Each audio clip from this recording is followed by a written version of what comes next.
dikatakan oleh lawan bicara kita, apa yang dikatakan oleh kunci kita. Kemudian kita baru bisa memahami keseluruhan makna yang tidak terucapkan juga.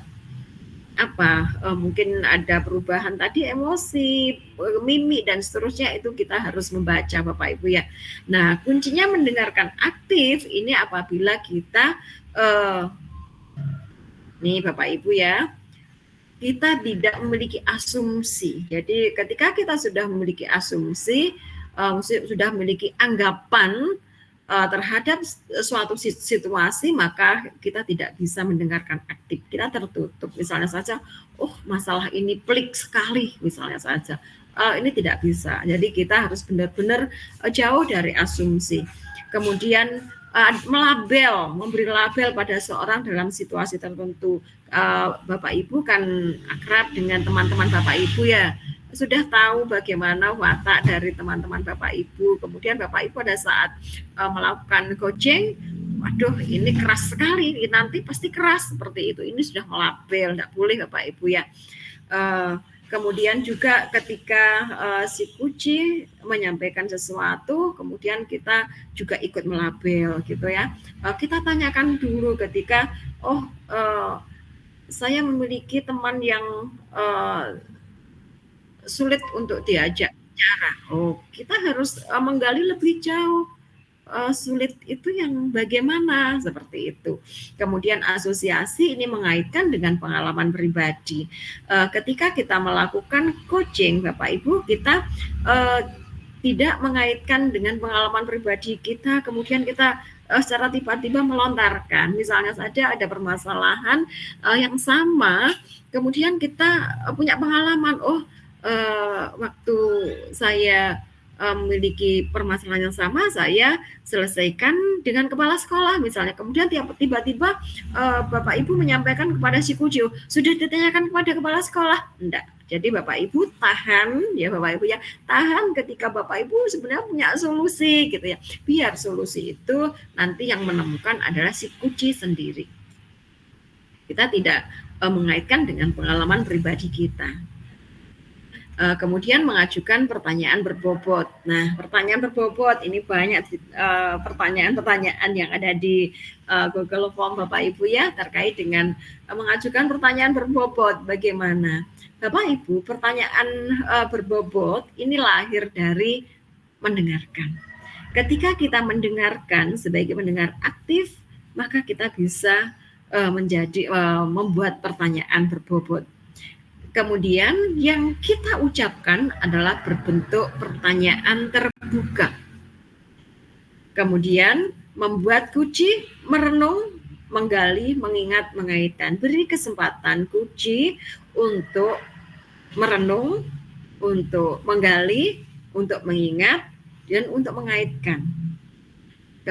Kemudian diajukan pada saat yang tepat. Tunggu Kuci sampai berhenti, siap untuk menerima pertanyaan dari kita.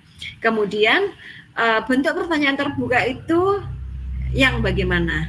Jadi menggunakan kata apa, bagaimana, dan seberapa. Kemudian tidak menggunakan kata kenapa atau mengapa Bapak Ibu ya. Jadi karena kata kenapa atau mengapa ini seperti menyudutkan begitu Bapak Ibu ya. Kemudian bukan pertanyaan tertutup. Pertanyaan tertutup itu apakah, misalnya sudahkah? Jadi jawabannya hanya satu, iya atau tidak gitu ya. Atau sudah atau belum, misalnya saja. Boleh atau tidak, misalnya bolehkah, misalnya boleh, ya sudah selesai, dijawab boleh ya boleh, seperti itu. Jadi kita gunakan pertanyaan, kata kuncinya adalah apa, bagaimana, dan seberapa. Kemudian Bapak Ibu, ketika kita mendengarkan ya, ketika kita mendengarkan dan mengajukan pertanyaan, ini kita lakukan dengan rasa Bapak Ibu ya. Jadi setiap kita melakukan mendengarkan dan bertanya, rasa. Rasa ini adalah receive, kemudian knowledge, kemudian smaris, kemudian as Bapak Ibu ya. Bapak Ibu, ketika kita menerima apa yang disampaikan oleh Kuci, kita bisa kata kunci. Kata kunci yang diucapkan oleh klien atau oleh kunci Bapak Ibu ya. Nah, ciri-ciri kata kunci ya, ini adalah diucapkan berulang-ulang. Jadi Bapak Ibu perhatikan apa yang diucapkan mungkin lebih dari satu kali. Kemudian diucapkan dengan intonasi tertentu, misalnya nada tinggi atau mungkin nada yang agak lemah dan seterusnya. Jadi ada perbedaan nada antara perkataan tersebut. Kemudian berupa kata yang aneh ya, atau metafora atau analogi Bapak Ibu ya. Misalnya saja tuh boring seperti itu. Kadang-kadang kita tapi kita tidak menjustis boring itu yang seperti ini. Nanti kita tanyakan, kita gali. Kemudian tertangkap ada emosi saat diucapkan, kemudian menggambarkan kondisi perasaan atau pemikiran dia saat itu.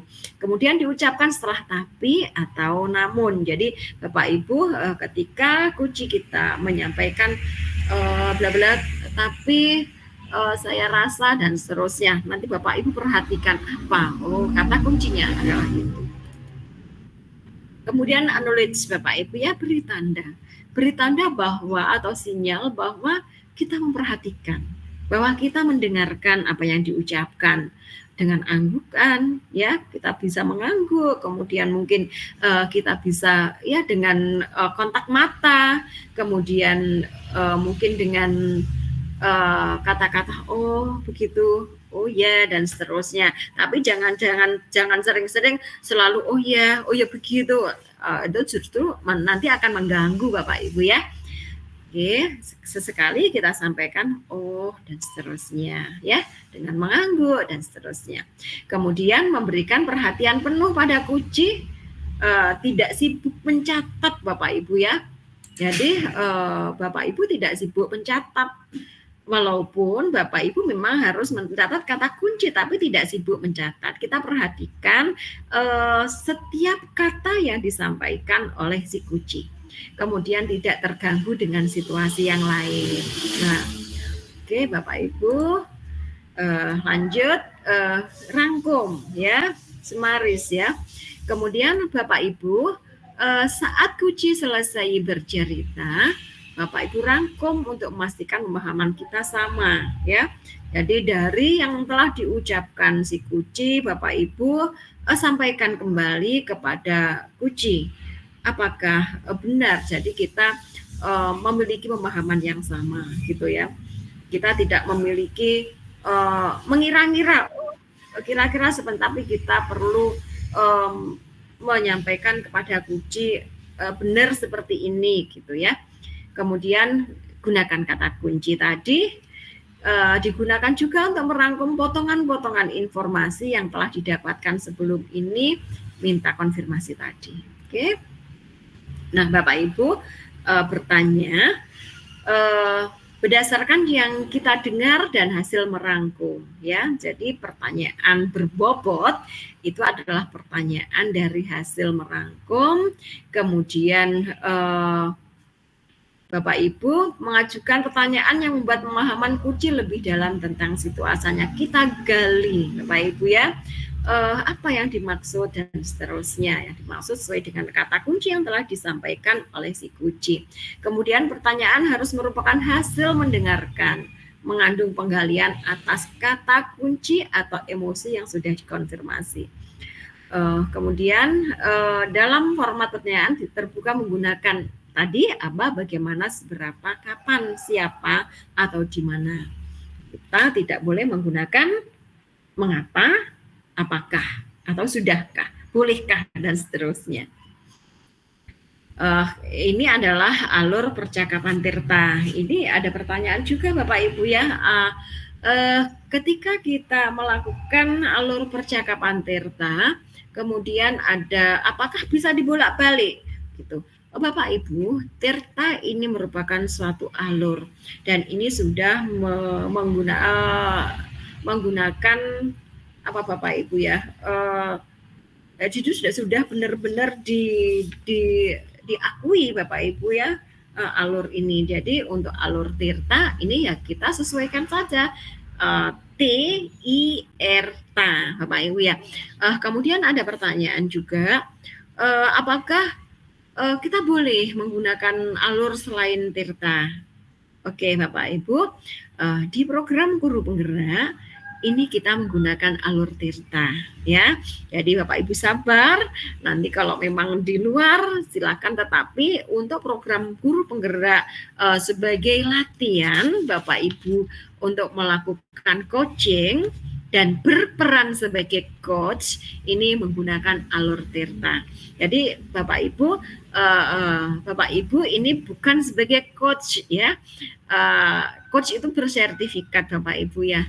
Tetapi kita berperan sebagai coach yang bisa membantu teman-teman kita untuk melakukan coaching. Jadi untuk alur tirta ini ya tujuan, kemudian identifikasi, kemudian rencana aksi, dan tanya adalah tanggung jawab. Nah, ketika nanti ada di percakapan berbasis coaching, Bapak Ibu yang menggunakan percakapan berbasis coaching, ada perencanaan untuk pemecahan masalah dan seterusnya. Mungkin tidak semua unsur ini ada Bapak Ibu ya, tapi alurnya itu urut Bapak Ibu ya, tetap urut gitu. Oke. Kemudian ada juga pertanyaan, apakah sama ketika kita melakukan coaching antara guru dengan teman, dengan murid gitu. Bapak Ibu, kita tetap menggunakan alur yang sama, kita tetap menggunakan rasa, kita juga tetap menggunakan prinsip coaching Bapak Ibu ya. Kita juga menggunakan, jadi sama Bapak Ibu, hanya saja siapa yang kita hadapi gitu ya. Yang kita hadapi yang satu adalah guru, yang satu adalah murid. Walaupun dengan murid kita juga harus menjalin kemitraan Bapak Ibu, karena prinsip coaching ini adalah menjalin kemitraan, sehingga si kunci walaupun yang kita coaching adalah murid kita, biar ada keterbukaan sehingga si murid kita ini bisa menyampaikan, bisa mengembangkan ide-idenya gitu ya. Oke, jadi alurnya tetap sama, baik itu antara coaching dengan guru maupun dengan murid. Hanya saja bedanya di permasalahannya.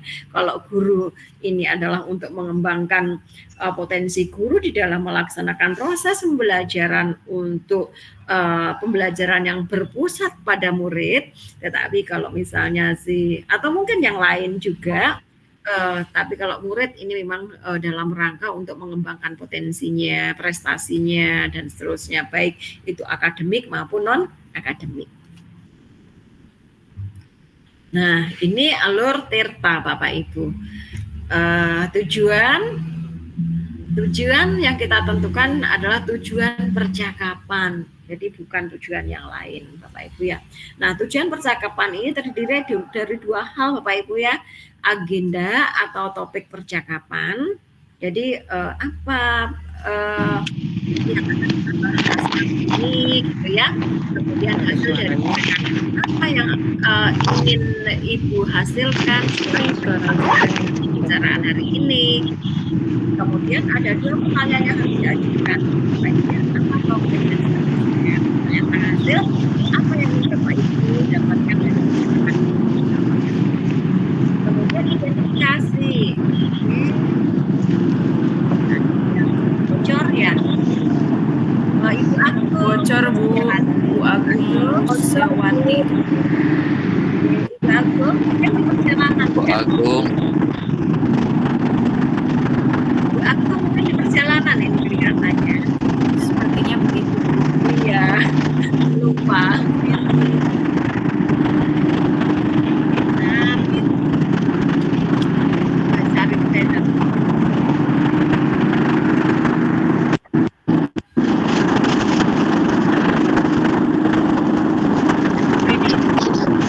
Suara Ibu jadi tidak terdengar.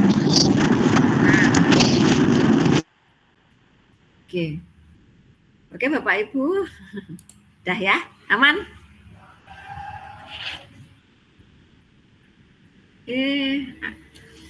Oke, suara saya bisa didengar Bapak Ibu ya?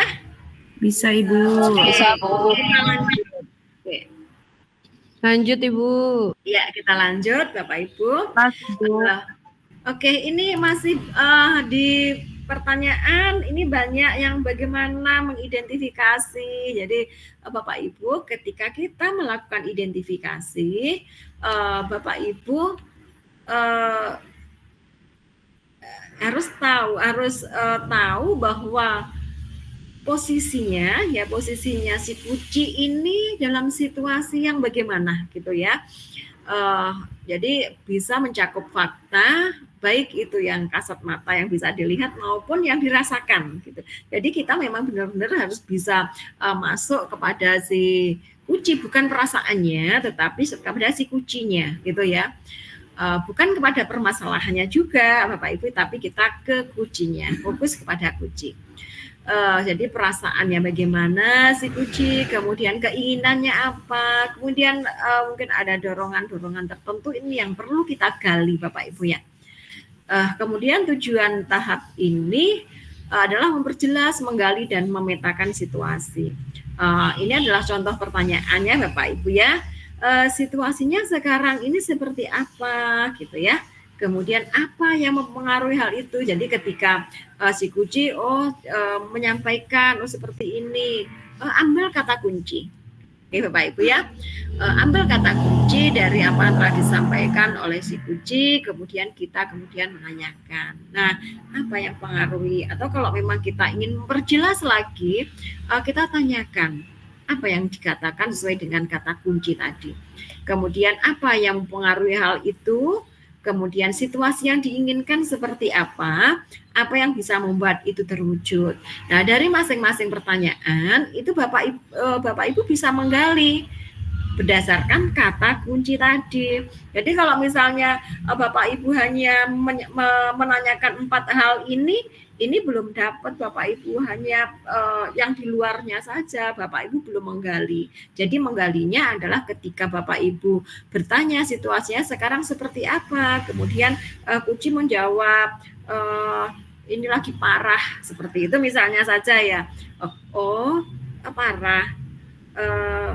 Apa yang dimaksud parah oleh Ibu seperti itu. Itu contoh pertanyaan berdasarkan kata kunci yang kita menggali lebih jauh. Jangan sampai kita mengartikan salah, parah itu yang dan seterusnya. Kita harus benar-benar mengetahui. Kemudian kita tanya, kita gali. Nah, ini cara mengidentifikasi. Gitu Bapak Ibu ya. Kemudian apa yang mempengaruhi hal itu? Nah, nanti si Kuci menyampaikan. Kemudian kita gali lagi Bapak Ibu ya, berdasarkan kata kunci gitu. Oke, kemudian rencana aksi. Nah, Bapak Ibu pada tahap rencana aksi, tahap ini adalah untuk mengeksplorasi gagasan, kemungkinan, dan rencana. Kemudian jika Kuci sudah bisa melihat situasi dengan cara baru, Bapak Ibu ya. Kemudian Bapak Ibu kita gali lagi ketika Kuci ini menyampaikan satu rencana. Jadi apalagi rencana yang akan dilakukan seperti itu. Jadi kita tidak puas dengan satu rencana saja. Ini yang perlu kita gali lebih jauh. Nah, ketika kita tidak menggunakan kata kunci Bapak Ibu sesuai dengan identifikasi tadi, maka si Kuci juga akan diam, tidak akan menjawab. Kemudian apa ya Bu? Kalau Ibu bagaimana? Biasanya seperti itu. Nah, Bapak Ibu jangan terpancing, jangan tergesa-gesa untuk memberikan jawaban. Digali lagi ya, digali lagi. Oke. Kemudian jadi Bapak Ibu brainstorming ya, berbagi pengalaman ini jika diminta. Tapi berbagi pengalaman ini Bapak Ibu ini jika di tahap rencana ini jika diminta saja, khusus di tahap rencana aksi ya. Jika Bapak Ibu diminta. Itu saja hanya brainstorming Bapak Ibu ya. Kita tidak memberikan Ibu harus seperti ini. Jadi kita hanya beri gambaran, kita tidak mengarahkan, ya. Kita tidak mengarahkan, biar si Kuci sendiri yang menentukan. Jadi tetap rencana aksi ini nanti dari si Kuci. Kita tidak memberikan solusi, kita tidak apa Bapak Ibu ya, kita tidak menggiring, tetapi kita hanya brainstorming saja, memberikan gambaran-gambaran, berbagi pengalaman. Ini pun jika diminta. Nah, Bapak Ibu, contoh pertanyaan pada rencana aksi, ada gagasan apa untuk mewujudkan dan seterusnya, Pak Ibu ya. Apa yang harus disiapkan untuk itu, ya. Kemudian apa yang bisa memastikan hal itu berjalan, ya. Kemudian apa kriteria yang diinginkan, misalnya saja biar rencana itu berhasil, apa kriterianya, seperti itu dan seterusnya. Apalagi rencana yang akan dilakukan, seperti itu. Oke. Bapak Ibu, selanjutnya adalah tanggung jawab. Bapak Ibu, di tahap ini tugas coach adalah mengukuhkan komitmen Kuci dan meminta Kuci membangun struktur akuntabilitasnya, pertanggungjawabannya. Minta Kuci menyimpulkan, jadi tadi ya yang telah saya katakan, yang menyimpulkan adalah Kuci. Di akhir sesi, Bapak Ibu ya, kalau di akhir pembicaraan setiap kita menggali pertanyaan-pertanyaan, kita rangkum, ini coach, ini merangkum. Tapi kalau di akhir sesi yang menyimpulkan adalah Kuci. Kemudian coach mungkin perlu mencatat komitmen dalam bentuk action. Oke, ini adalah contoh pertanyaan. Bapak Ibu, jadi apa yang akan dilakukan setelah sesi ini dari alternatif tadi? Tadi kan di rencana aksi banyak alternatif Bapak Ibu ya. Bapak Ibu di di tanggung jawab ini yang dilakukan adalah yang paling memungkinkan di waktu dekat. Jangan sampai Kuci menyampaikan kapan ya Bu? Mungkin 3 bulan lagi misalnya saja. Tapi dalam waktu dekat, karena ketika kelamaan untuk melakukan hal itu maka akan hilang, jadi tidak berguna apa yang kita lakukan tadi gitu. Jadi kita minta Kuci untuk memilih salah satu alternatif dari beberapa alternatif yang memang bisa dilakukan dalam waktu yang dekat gitu. Kemudian kapan? Ya, mungkin besok, mungkin 1 minggu gitu ya. Siapa yang perlu dihubungi ya untuk membantu, kemudian bagaimana Bapak Ibu memastikan bisa berjalan gitu ya. Kemudian siapa yang perlu dimintai dukungan, ya ini ya pertanyaan-pertanyaan yang bisa disampaikan oleh Bapak Ibu di tanggung jawab ini. Kemudian di penutup pertanyaan yang disampaikan oleh coach adalah apa yang bisa disimpulkan dari sesi ini gitu ya. Kemudian apa yang menjadi insight dari sesi ini. Ada 2 pertanyaan penutup Bapak Ibu ya. Oke. Jadi pembelajaran atau hal yang paling mendalam yang bisa diperoleh dari si Kuci ini apa? Nah, Bapak Ibu,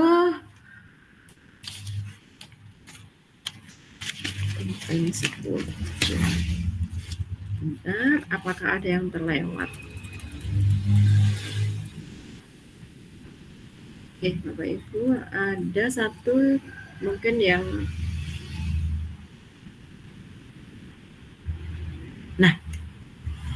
tadi Bapak Ibu ya, kompetensi coaching kita ini berperan sebagai coach Bapak Ibu ya. Ini ketika memiliki 3 kompetensi ini, ada presence, kemudian mendengarkan aktif, melontarkan pertanyaan berbobot. Ini kita bisa berperan sebagai coach Bapak Ibu ya, berperan ya. Kalau coaching yang bersertifikat ini memiliki 8 kompetensi.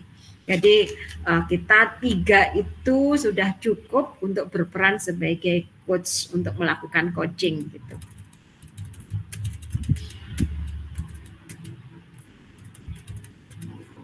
Oke. Nah, ini Bapak Ibu, percakapan berbasis coaching ini juga bisa dilakukan untuk percakapan untuk perencanaan, pemecahan masalah, untuk refleksi diri, kemudian percakapan untuk kalibrasi. Oke Bapak Ibu, ini tidak utuh Bapak Ibu ya, tidak utuh alur tirta, tetapi urut ya, tidak utuh tetapi urut gitu ya. Percakapan perencanaan ini ketiga.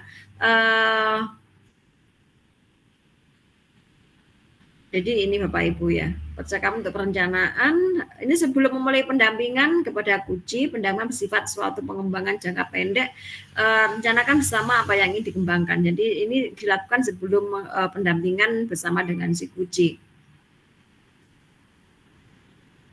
Atau Kuci akan terlibat dalam suatu kegiatan untuk melakukan suatu tugas Bapak Ibu ya. Alurnya adalah tujuan, identifikasi dan rencana ini jadi satu Bapak Ibu ya. Jadi tentukan ukuran keberhasilannya, identifikasi, kemudian dan tanggung jawab. Oke Bapak Ibu, kemudian percakapan untuk refleksi. Percakapan untuk refleksi ini juga sebagai dasar ketika kita nanti melakukan supervisi Bapak Ibu ya. Nah, kapan dilakukan? Setelah ada aktivitas ya, setelah ada tugas dan seterusnya. Kemudian ini ada identifikasi, bagaimana melakukan identifikasi dan rencana aksi, kemudian tanggung jawab. Jadi tidak lengkap, tidak, memang karena refleksi ya kita tidak menyampaikan tujuan lagi gitu. Oke, kemudian ketika memecahkan suatu masalah, ini dilakukan ketika Kuci mengontak kita gitu ya. Mengontak kita karena ia menghadapi masalah ya, atau mungkin merasa buntu ya, merasa sudah tidak bisa berpikir lagi dan seterusnya. Kemudian saat Kuci mengalami suatu krisis ya, mungkin krisis ya sudah dalam arti mungkin sudah blank gitu ya. Kemudian saat Kuci membutuhkan bantuan. Nah, ini yang dilakukan adalah identifikasi, rencana aksi dan tanggung jawab juga. Kemudian percakapan untuk kalibrasi itu melakukan penilaian, evaluasi Bapak Ibu ya, dilakukan untuk saat membicarakan kemajuan perkembangan diri ya, melakukan skala nilai kinerja atau perkembangan terhadap status standar atau kriteria, kemudian melakukan penyesuaian terhadap standar atau kinerja. Nah, ini identifikasi, rencana, kemudian tanggung jawab. Oke. Kemudian umpan balik berbasis coaching ini digunakan Bapak Ibu juga kalau misalnya nanti akan melakukan